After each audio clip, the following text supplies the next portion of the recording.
Yeah, so we just watched Pokemon the movie, I Choose You, and Cam's got to go in a little bit, so we're going to talk about it, the biggest point about it. But let me just say real quick. Yeah, say some stuff. Yeah, let's say some stuff real quick. So it's almost been a year since this movie's been out, so we're a little late to the game. But it came out in 2017 in November to America. It's the 20th Pokemon movie, cleverly entitled Pokemon the Movie, I Choose You, after the original first episode ever, Pokemon, I Choose You. We are here to set out on our Poke journey with my loyal companions, the man who wears jean shorts and suspenders better than Misty, Cam. It's true, I do. And my friend who rocks harder than Brock, Joe. Oh, I like it. Yeah. So we picked this because we've done Pokemon before and we really like Pokemon. But there's a reason that we picked this. So this movie recaps pretty much the majority of the first season and kind of like an alternate universe version of it. Okay. Cool. That's great. Yeah. You know, you see some cool Pokemon, you see some cool battle things. It was beautifully done. It was fun. It was cool. But the biggest thing that people freaked out about is we hear Pikachu speak English. Yeah. Which was weird, which I'm going to put in reaction video right now.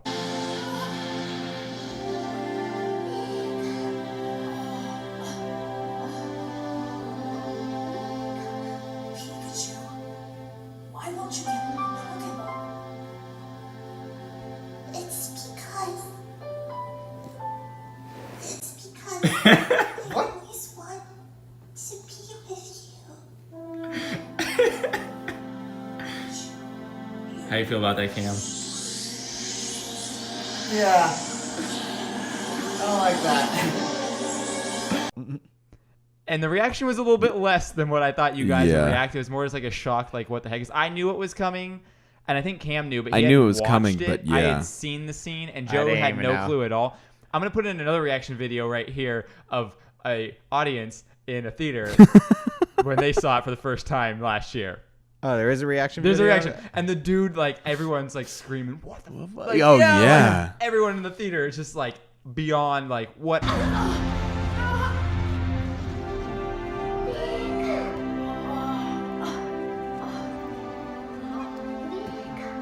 Pikachu, why won't you get in your Pokemon? It's because I always want to be with you.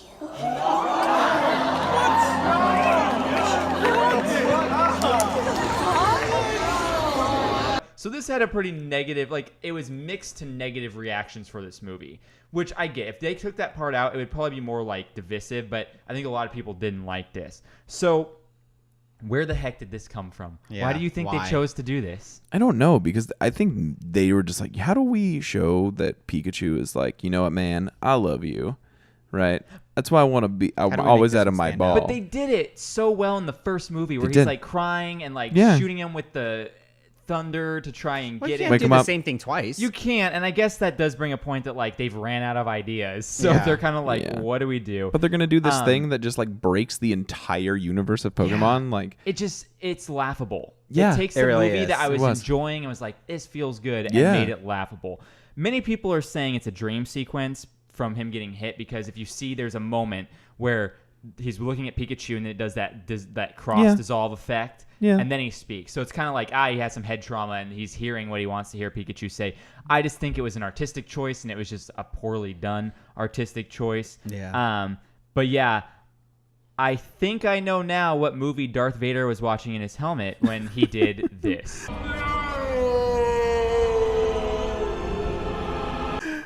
No. Exactly. That's exactly what he did. So I like the response on Twitter by @Judacris.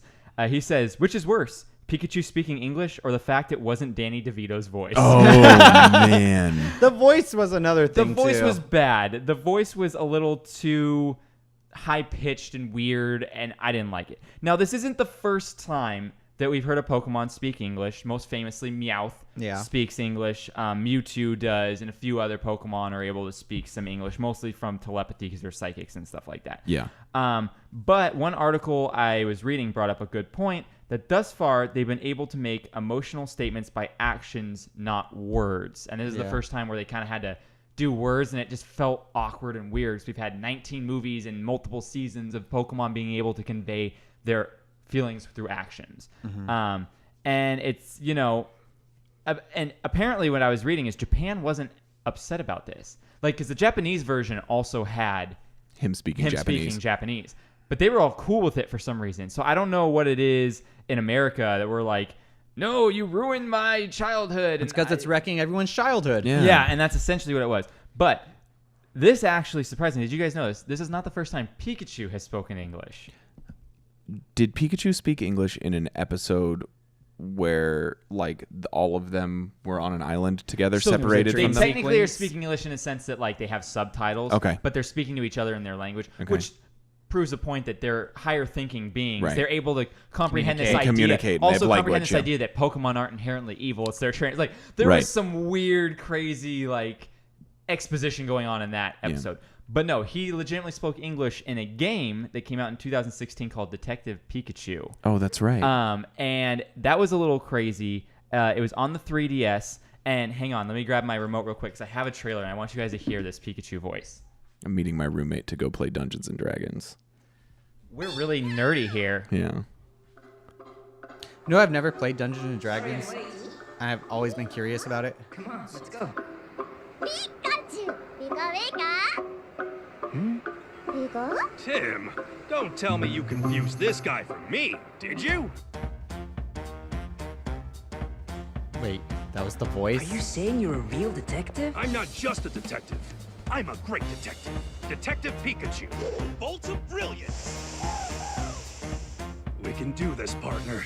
I'm the brains and you are the brawn. So I won't make you watch the whole thing. But that's Detective Pikachu, which surprisingly I'm more okay with. I actually am as well. Because he sounds like it's I don't know. I believe more that comical. Pikachu would sound like, "Hey guys, what's going on?" It's so weird. So here's He smokes like half a pack of cigarettes a day. So Legendary Entertainment, I guess, has the rights to make a movie based on Detective Pikachu. No. Yeah, they've had it for years, and it's supposed to start production this year sometime. But these are the people that are in the running to voice Pikachu: The Rock, Ryan Reynolds, Hugh Jackman, and Mark Wahlberg. So Really? I am assuming the reason that Pikachu, it was so off-putting, is because his voice is supposed to be much lower. Yeah, why is Pikachu like all these manly men? Yeah, it's so funny. But honestly, I would be more okay if like all of a sudden he's just like, I don't want to be in my Pokeball. As weird as that trailer was, I was more okay with it than I was Pokemon I Choose You Yeah, for whatever exactly. reason. Yeah. Right? Yeah. Could we get So- ScarJo to voice Pikachu? I mean, I would be okay with that. Yeah. She'd be good at it. Yeah. But yeah, so that was Pikachu's been doing that before. So Weird. You got to go, Cam, but me and Joe are going to run down the movie a little bit and talk about some plot Go points for and it. You should stuff. cut this into the end like I do it every time. Just bye. Love you. There you go. That will be at the end. All right, see you, man. I love you. Drive safe. Have fun. Don't D&D too hard. D&D. All right. All right, Joe. Let's talk about the plot breakdown a little bit here. Let's do it. Well, first off, how'd you like it? I feel like the art style was very good.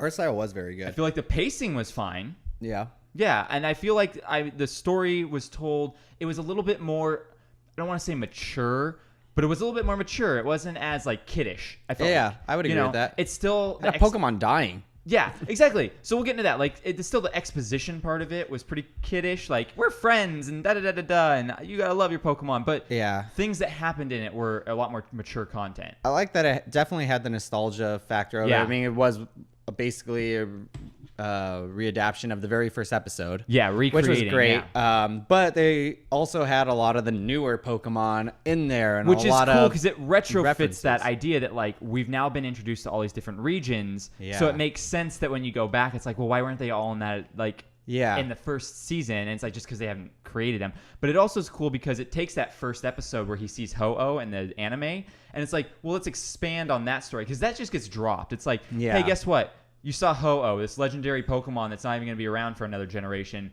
and then we never revisit that. Right. Because they just do Lugia in the movie. They never even bother with Ho-Oh ever. So Well, I mean, okay, I kind of understand that. Yeah, because Flugy is that's all cooler. actually the only reason why I'm not like that thrilled about this one is because I was never a big fan of Ho-Oh. Yeah, to begin Ho-Oh was with. kind of a lame legendary in my opinion. Yeah. He was like an afterthought of Moltres, Zapdos, and Articuno, Yeah, you know. exactly. But so we start off like you said, and it's pretty much the first episode.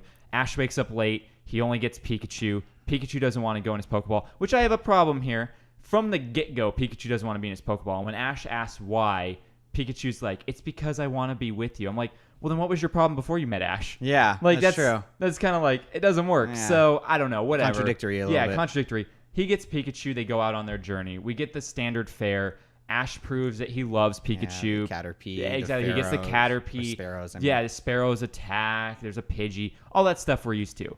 Then we meet his friends. I don't even remember their names. I don't either. One I was think he said it maybe like once or Sorrel twice. and like something with a V or something like that. The girl and the boy. It's not Misty and Brock, which was another problem that many people were like, what? Why isn't Misty and Brock like his friends in this? But that makes sense though, because Misty and Brock were gym leaders. They True. were supposed to stay Be at the gym. Yeah, it's true. I get it. I'm fine with it. This is a retelling in a like kind of alternate universe setting, so I get it. That's Yeah. fine. We'll leave it that way. But there is we were joking around that Ash has a hard time with anything that's not level. He kept Yeah. falling down stairs and into ditches and stuff. And Yeah. we're like, what the heck? Clumsiest person ever. Yeah, he's so bad at walking. But we also learned that you have to water a Bellsprout. Yeah. And a Poliwag. No, I think it was an Oddish. Oh, an Oddish? An Oh, it Oddish was an and a Oddish. Bellsprout. And I was like, you have to water these things? The thing too is like the water fountain that he was using was like a Squirtle water Yeah. fountain, and when you first saw it from the rear, it completely looked like he was just holding a Squirtle up by its tail and just like use water gun. Yeah, it was so weird. So weird. So we learn all that. He goes off, Ash and Pikachu go off on their adventures. They meet their friends, and then we have a scene with an Onix, which was really cool. Yeah, that was cool. Onix is always super cool, and I liked how they had him and they were like writing. But again, logistically, so this Onix, they're trapped on top of the Onix and they can't get it to calm down. It's like, well, why don't you just hit it with a Pokeball so it goes into the Pokeball, then just run away, and even when it comes out of Seriously, the you Pokeball. just ran into a wild Onix. Yeah. Why are you not trying to Well, capture they run this into thing? these wild Pokemon all the time and don't even bother to try and capture them. Like, these are really good Pokemon. Yeah. Like that Pinsir he just lets leave because his Caterpie turns into a Metapod. I'm like, yeah, it's a Metapod. Yeah. Who cares? Get the Pinsir. Yeah, Like, seriously. ridiculous. So we have that. They meet Charmander, which is kind of their retelling of the Charmander being Charmander abandoned. story, right? Charmander story. But what's cool is the trainer who abandons him actually is his rival throughout Yeah. this whole story now, which is cool. So there's Though no I do miss Gary. Gary. Yeah, there's no Gary. There should have at least been a cameo of Gary. I mean, there kind of was. They Yeah. showed him like the back of his head. Yeah, picking yeah. the He Squirtle. picked the Squirtle and everything. But yeah, so that was cool. That's how we got Charmander. And it was nice that this time, as the Charmander evolved into Charizard, it obeyed Ash. Yeah, it Ash was a bit more competent as a trainer. He still made some Yeah. stupid choices, Which is to but be expected. It He's not gonna be wasn't. perfect. It wasn't as bad as like, oh, I'm fighting a water type. What should I use? A fire type. Like, Yeah. he was actually making some good choices. It was more his move set. He wasn't really doing well. It was nice to see the Charizard and Charmeleon actually obeying him. Yeah. No, it was good because it was like, yeah, it's Charmander you Yeah. saved. Like, of course it It- should be obeying you. yeah. But we had a cool moment a little bit. So Ash loses a battle and he gets really upset and starts being all like teen angsty and pouty at Pikachu and being like, oh, if I would have had a real starter, I would have won that match. And so Pikachu leaves him and Ash has this dream where it's like no Pikachu or no Pokemon exists. yeah. A world where nothing. And it was interesting to see that. It was this like almost It's a Wonderful Life Yeah. moment where it's like, oh, you feel that way. Here's what the world would have been like, Would and have you been still like. have this longing desire to. And so he wakes up and Pikachu's there and his friends are there and it's like cool. They make up and all that, and Ash realizes, oh, it's not Pokemon aren't for strength; they're for friendship. It's like, okay, cool. It was just solidifying what he already thought. Yeah. But I thought that was a cool concept that they threw that in there. You Yeah, know? the whole dream sequence was really Yeah, cool. I it- did like that. It felt more Digimon to me than Pokemon in that sense. Well, it that- kind of adds to your comment about it being a little bit more mature of a Yeah, movie. exactly. It definitely was. They were willing to get into some cool concepts that the anime never really dived into, or at least only surface level dived into, you know? Yeah. Then we hear a story from the guy who's his partner that he had a Luxray when he was a kid. And this Luxray really cared about him to the point that when he got injured out in the snow, the Luxray came and found him and covered him to keep him warm and died doing it. Yeah. Like, there was a Pokemon that died in this. Legitimately died. And that was kind of crazy. I was Is just that like, the first oh. Pokemon to actually die in the animated series, or I don't know movies? because I don't know. I haven't watched the entirety of everything, but that was shocking to me. I've never seen it, and Yeah. I've watched a good chunk of the movies and a good portion of the anime. And I was like, when they went there, I was like, oh, That's a that little thing dark. dead. Yeah, that's dark. Like that was crazy. But then my favorite part here, one of my favorite parts, is the girl who's with them has been using what's the little Piplup or Piplup or whatever.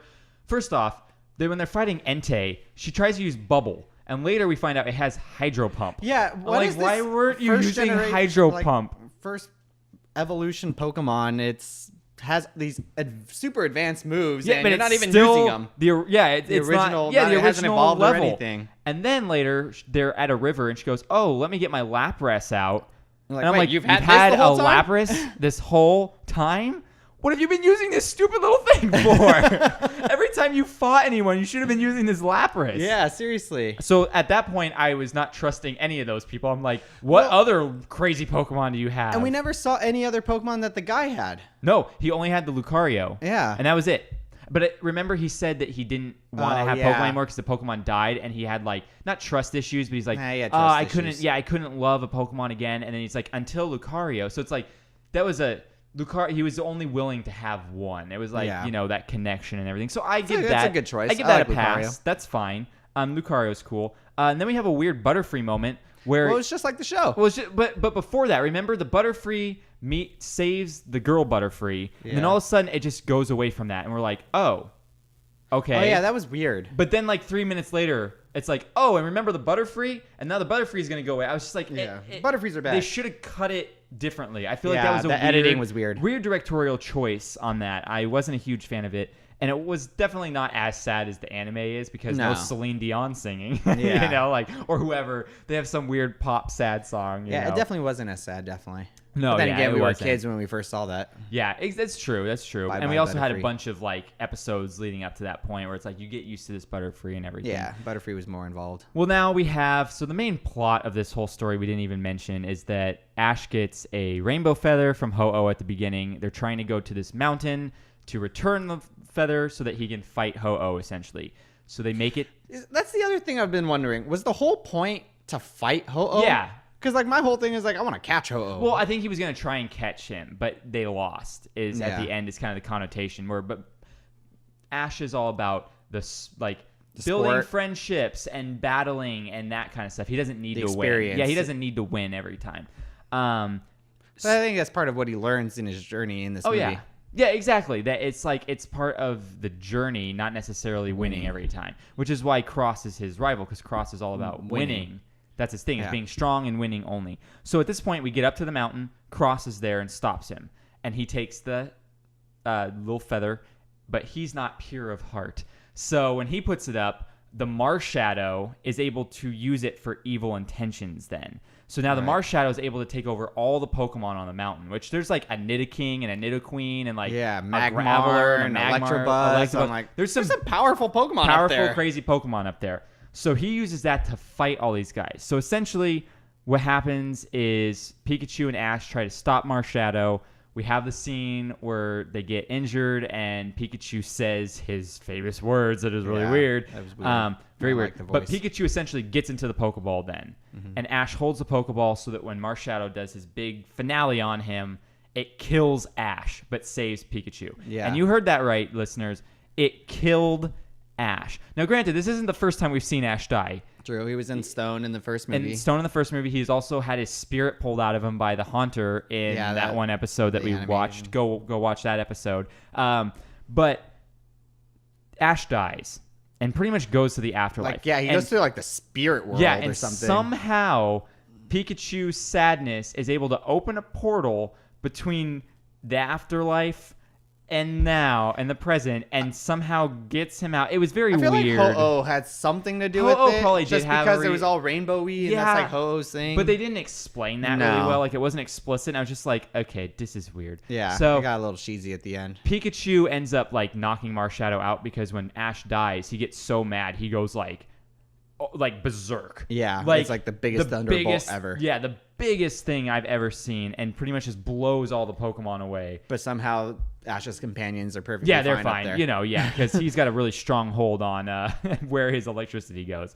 So yeah, Ash comes back from the dead. They're all like, "Hey, you're okay, Ash?" And I'd be like, "I was just dead. I am not okay. I got a lot of stuff I got to work through, guys. This is weird." I'm just running. All of a sudden, I'm running on grass. Yeah. And all of a sudden, I'm running in the What middle of the the heck? ocean. What the heck? And we made the joke too that Ash got Thanos because he pretty much like got whisked away in dust. Cam was like, "Mr. Stark, I don't feel so good."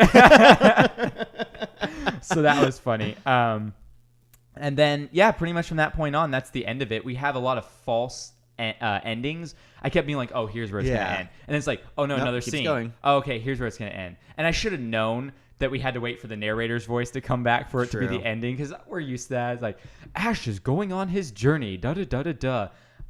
But it was cool. It was cool to get to see a reimagining 20 years later of this with an updated art style that was really unique good. with all the different kinds of Pokemon. Their battle sequences were just great. Like the coolest flamethrower ever between Incinerator or Incineroar or whatever and Charizard. Yeah. Like animation-wise, cool. it looked really good, except for the weird, like, random CGI rocks. Yeah, that the just rocks. all They of had a sudden one CGI moment with these appear. rocks.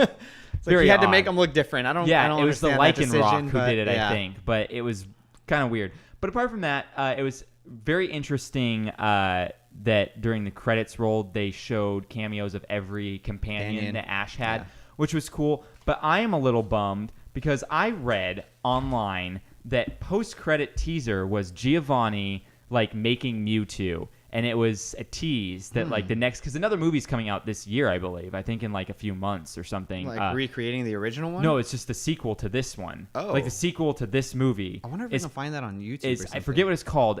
I think it's being released in Japan. Yeah, I didn't choose you. I think it's being released in Japan in like October, and it's going to be United States in like November and December again or something like that. Essentially the same thing. But I was like, oh, I thought it was going to be a tease that like the first movie, like Mewtwo is now the next one and everything. But on the rental I had on Apple iTunes, it didn't have that. So I was a little bummed about that.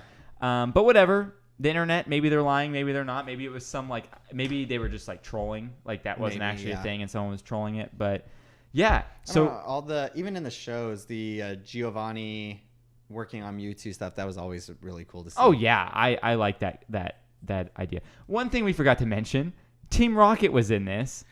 But were they though? They didn't really need to be. So Team Rocket never did their iconic like Team Rocket chant or whatever their motto, and they never met Ash or fought him or anything. They were always never like even showed like their own Pokemon besides Meowth. Yeah, they were always like following Ash and then always somehow like falling off of cliffs or getting shot into the sky. So I was like, did we really need Team Rocket in this? There was no point to them being in this movie. It felt like too much pandering. Yeah. So yeah, that was kind of lame. That was kind of stupid, but whatever. I mean, I would have rather had Misty and Brock show up as like gym leaders that Ash had to fight at some point and just take Team Rocket out of it. Even if they were in the opening credits when they're kind of going through like the timeline of speeding everything up, it would have been cool to see them like fighting each other. Get his water badge and his stone badge or rock badge or whatever. It would have been super cool, but whatever. Yeah. They did what they want, and that's that. So yeah, did this ruin your childhood, Joe? Or wrecked your childhood? Okay. So I felt like the beginning was great because I mean it went with your childhood and everything. Everything was fine. The ending is what kind of ruins it for me. Yeah. It's very cheesy, but him coming back from like the spirit world based on Pikachu's sadness. Pikachu talking, that was the killer for me. That kind of ruined the movie for me. Yeah. Take those two things out and no, this wouldn't wreck my childhood. Yeah. Leave those two things in there. I'm kind of like halfway. Like it kind of wrecks it, kind of doesn't, just because I just thought that was dumb. Yeah. A dumb decision on. It was a dumb decision. I'm not a fan of it either, but like everything up until that point was great, even though she was just hiding a Lapras. Yeah, I know. Like what else do you got back there? Yeah. You got an Articuno back there. Do you have a Blastoise? Like, what are you holding on to? She just throws out Mew. Yeah. You know what I was bummed about is that I really wanted to see like a Mega Evolution. Like yeah, that would have been cool. I was cool. thinking that too, or at least, well, you know how even in the games now they have like those Z-type moves. Yeah, or the something Z like moves. that. Incineroar has one that's like kind of cool, where like a random like wrestling ring comes out in like the middle of nowhere, and he does like this basically like a Jeff Hardy swanton bomb. Oh, that would have been so cool. I would have loved that. Yeah, they didn't really play up the wrestler aspect of What is his name? Incineroar. They didn't play up his wrestling aspect of it as much as they do in the games. Which I always thought was interesting, because the main move Charizard uses is seismic toss. Yes. And it's supposed to be like this sort of like wrestling Pokemon. Which I thought was funny. So when he did seismic toss in the anime, like you see Charizard go up into space and then like circle around the world and then come down. And they kind of did that where he went up and he did the thing where he went whoosh, circle, and then came down, but not around the world. So that was a bummer. That would have been funny. I also wish the legendary dogs were a little bit more played a little of a bigger role. Yeah, rather they were than just secondary. There. They're like, oh, they're only here because of Ho-Oh kind of thing. Like, yeah, like the electric one. It makes an electric storm and then went randomly away. And then disappears. Like Entei was there more than any of the other ones. Yeah, definitely. But whatever, there was a lot to fit into this movie, and they wanted to do everything they could. It was entertaining at least, but it's not one I'd probably ever rewatch on nostalgia alone. I liked Origins a little bit more. But I think that was just because it had a more of a like throwback to the games rather than the anime. But it was a similar animation style. Oh yeah. But I just only they were longer. Yeah, exactly. But that's almost what I like about it, because this started getting a little long. Like near the end, I was like, okay, hour 15 would have been great. Hour and almost 40 minutes, a little too much for me. They could have cut the entire Butterfree thing out. They could have. I don't care about seeing that again. Yeah. Like he could have just kept the Butterfree and I would have been completely fine with it. Or not even do the Butterfree, just have him catch the Pidgey instead and have that would have been better. Yeah, the Pidgeot and Pidgeotto and everything, Pidgeot, Pidgeot. But yeah. So is there anything else you want to mention about this movie? I think we covered it all. Yeah. I mean, it's Pokemon. It is Pokemon. You gotta love it. And Pikachu was pretty strong, although they never had that existential crisis about whether or not to make Pikachu into a Raichu, which was true. I like that story arc. But that is a good story arc. Pikachu was cute. Yeah, Pikachu was good. I feel like it all worked out very well. Yeah. So I'm gonna plug it up real quick here. We're on Instagram and Twitter at RecMyPodcast, or shoot us an email at recmypodcast@gmail.com. That's the first time I've ever given out the email. I always forget. I never knew there was an email. Yeah, we have an email. So if you want to contact us and don't want to go through social media, we are at RecMyPodcast. Send your ideas. At gmail.com. Yeah. We are on all major podcasting apps and YouTube. So if you want to see more videos, check out our channel. We have videos for everything if you haven't checked that out yet. Rate, review, subscribe, and all that fun stuff. We also have a Patreon, which you can see at patreon.com/RecMyPodcast, and help us out financially and get some fun rewards in return for that. Our main episodes come out on Wednesday.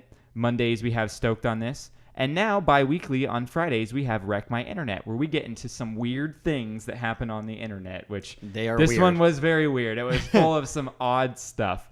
Thank you to you being here, Joe, and Cam was kind of here. Thank you, MP Chair. He was here, but he had to take off because we're nerds, and he had to go play D&D. And finally, thank you for listening, viewers and listeners, because without you, we'd just be a sad group of friends talking to no one. Which is what we do already, but yeah, that's kind of what we're doing. We're talking to no one. But hey, you're listening to us. That's how it started. We did this stuff talking to no one, and then we're like, all right, let's see what we are talking of our first episode. We did Johnny Tsunami as our first episode ever, and I think we're gonna do Brink pretty soon. It is the 20th year anniversary of Brink's release. Yeah, that's what we're stoked on. Yeah. He's stoked. That's going to be good. So we're Soul Skaters. We're Soul Skaters. What was the bad guy? The X-Blades. X-Blades. Yeah, I love the X-Blades. Little teaser for you. Yeah, so check that out in like the upcoming weeks. And then we will see you all on Friday or next week. Pup and Suds. Pup and Suds. Team Pup and Suds. And then, hey, Cam, what do you have to say about that? Bye. Love you.